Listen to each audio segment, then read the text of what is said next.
جمعية الدعوة والإرشاد وتوعية الجاليات بمحافظة بدر. الحمد لله رب العالمين والصلاة والسلام على أشرف الأنبياء والمرسلين نبينا وحبيبنا محمد وعلى آلہ وصحبہ اجمعین اما بعد۔ محترم سامعین کرام، اولاد اللہ رب العالمین کی بہت بڑی نعمت ہے۔ اللہ رب العالمین کا بہت بڑا فضل اور کرم ہے کہ جب اللہ تعالیٰ انسان کو اولاد سے نوازتے ہیں، اور اولاد کے اندر بیٹے بھی اور بیٹیاں بھی ایک برابر ہیں، کوئی فوقیت نہیں ہے،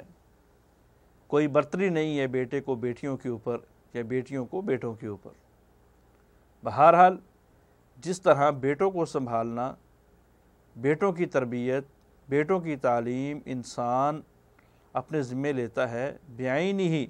بیٹیوں کی تربیت اور پرورش بھی انسان کے ذمے ہے۔ بہرحال یہ اولاد کا مل جانا گویا کہ انسان کو دنیا کی سب سے بڑی دولت کا مل جانا ہے، اور اللہ رب العالمین نے فرمایا کہ المال والبنون زینۃ الحیات الدنیا، دنیا کی زندگی کی خوبصورتی مال سے ہے اور اولاد سے ہے۔ اولاد کے ساتھ ساتھ مال، وافر رزق حلال، یہ بھی اللہ رب العالمین کی بہت بڑی نعمت ہے، اور اللہ تعالیٰ نے انہی دو چیزوں کو دنیا کی خوبصورتی کہا ہے، اور انسان کو حکم دیا ہے کہ اپنی خوبصورتی کو خراب نہیں کرنا، اپنی خوبصورتی کو بگاڑنا نہیں، اپنی خوبصورتی کو اپنے آپ سے زائل نہیں کرنا۔ جس طرح انسان کی کوشش، خواہش ہوتی ہے کہ یہ جو مجھے اللہ نے خوبصورت احسن التقویم جسم عطا کیا ہے اور میں اس کو بنا سنوار کے رکھوں، اپنی آنکھوں کا خیال رکھوں، اپنے چہرے کا خیال رکھوں، اپنے پاؤں پیر کا خیال رکھوں، اپنے ہاتھوں کا خیال رکھوں، مختلف قسم کی دوائیاں، کریمیں، فیشن کیا جاتا ہے تاکہ خوبصورتی برقرار رہے۔ اسی طرح اللہ رب العالمین نے ہمیں اس اولاد والی خوبصورتی کو بھی برقرار رکھنے کی تلقین کی ہے، اور ساتھ ساتھ میں یہ بھی فرمایا ہے کہ یہ خوبصورتی آپ کے لیے فتنہ و فساد کا باعث بھی بن سکتی ہے، آپ کے لیے ہلاکت کا باعث بھی بن سکتی ہے۔ دوسری آیت کے اندر اللہ رب العالمین نے فرمایا کہ اے ایمان والو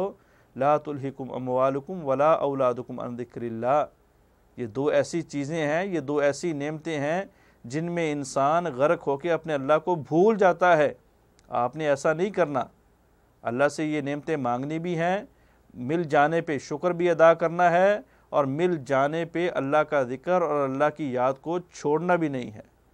تو المہم پہلی بات، پہلا پوائنٹ کہ اولاد اللہ رب العالمین کی بہت بڑی نعمت ہے، اور اس کو اپنے آپ سے زائل نہیں کرنا، اپنے آپ سے دور نہیں کرنا۔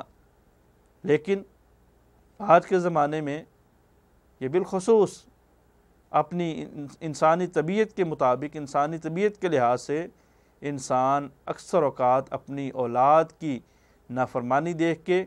ان کی گستاخی دیکھ کے، یا ان کی وہ غلطی دیکھ کے ان کے لیے بد دعا کرتا ہے، اور پھر پریشان ہوتا ہے، پشیمان ہوتا ہے۔ سوال ہوتے ہیں علماء کرام سے کہ کیا ہماری دعا قبول تو نہیں ہو جاتی؟ کیا ہماری دعا اللہ رب العالمین کی بارگاہ میں تو نہیں پہنچ جاتی؟ اللہ رب العالمین دعائیں سنتے ہیں۔ اللہ رب العالمین نے ہمیں اولاد کے بارے میں نیک دعائیں کرنے کا حکم دیا ہے، شریعت ہمیں ان کے بارے میں نیک دعائیں کرنے کا حکم دیتی ہے، ان کی اصلاح کا حکم دیتی ہے، ان کی اچھی تربیت کا حکم دیتی ہے۔ لیکن کیا اولاد کے بارے میں کی گئی بد دعا قبول ہو جاتی ہے؟ سب سے پہلی بات تو یہ ہے کہ ہمیں اولاد کے بارے میں بد دعا کرنی نہیں چاہیے، بچنا چاہیے۔ اگر یہ گندی خصلت اور گندی صفت ہم نے پائی جاتی ہے یا ہمارے سامنے پائی جاتی ہے تو اپنے آپ سے بھی دور کرنی چاہیے، اور اس کو بھی اس چیز سے روکنا چاہیے، کیونکہ نبی علیہ الصلوۃ والسلام کا فرمان ہے کہ 3 چیزوں کے لیے کبھی بد دعا نہ کرو، اپنی اولاد کے لیے، اپنے مال و متاع کے لیے، اور اپنے آپ کے لیے۔ ہر وقت کڑتے رہنا، ہر وقت کوستے رہنا، چھوٹی چھوٹی باتوں پہ یہ تمنا کرنا، یہ دعا کرنا کہ میں ہلاک ہو جاؤں، یہ مال ہلاک ہو جائے، اولاد کو کہنا کہ تم ہلاک ہو جاؤ، یہ ایک انسانی اخلاقی کمزوری ہے۔ ایسا انسان کے اندر ہرگز نہیں ہونا چاہیے۔ 3 چیزوں سے ہمیشہ بد دعا کرنے سے روکا گیا ہے، اور اس کے اندر ایک مین چیز انسان کی اپنی اولاد ہے۔ لیکن اگر بد دعا ہو جائے، انسان پریشانی کے عالم میں یا کسی کٹھن مرحلے میں سے گزر رہا ہے، اولاد بدتمیزی کرتی ہے، بد دعا ہو جاتی ہے، تو اللہ رب العالمین اپنی رحمت سے اس بد دعا کو قبول کرنے والے نہیں ہیں۔ اس لیے کہ اللہ رب العالمین سورہ یونس ہے، آیت نمبر 11 ہے، فرماتے ہیں کہ اے لوگو، جس طرح تم خیر کو مانگ کے خیر کو حاصل کرنے میں جلدی کرتے ہو کہ خیر مانگی ہے اللہ فوراً مل جائے، اگر فرمایا کہ اسی طرح جب تم شر کو مانگتے ہو تو میں شر کو بھی تمہیں فوراً دینا شروع کر دوں تو تم ہلاک ہو جاؤ، تم ختم ہو جاؤ۔ اللہ رب العالمین نے اس آیت کے اندر اپنے کمال غفور ہونے کا،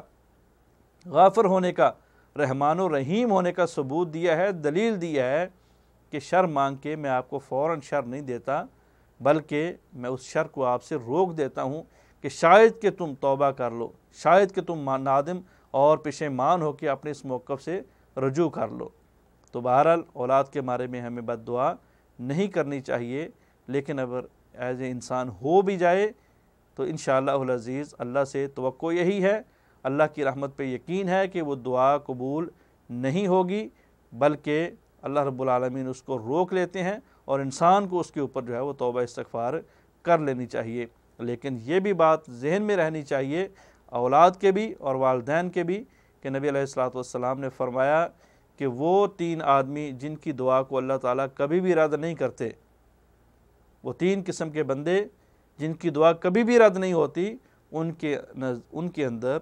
ان میں ایک بالخصوص والد کا ذکر ہے۔ فرمایا مظلوم کی بد دعا رد نہیں ہوتی، مسافر کی دعا رد نہیں ہوتی، اسی طرح والد کی دعا بھی رد نہیں ہوتی، لیکن والد کی اپنی اولاد کے بارے میں کی گئی غصے کی حالت میں دعا انشاءاللہ العزیز اللہ رب العالمین اس کو موقوف کر دیتے ہیں۔ انسان کو بھی نادم پریشان ہو کے توبہ کرنی چاہیے اور اولاد کو بھی اس دعا اور اس بد دعا سے اور اولاد کو بھی اس بد دعا سے بچ کے رہنا چاہیے۔ اللہ عمل کی توفیق عطا فرمائے۔ السلام علیکم ورحمۃ اللہ وبرکاتہ۔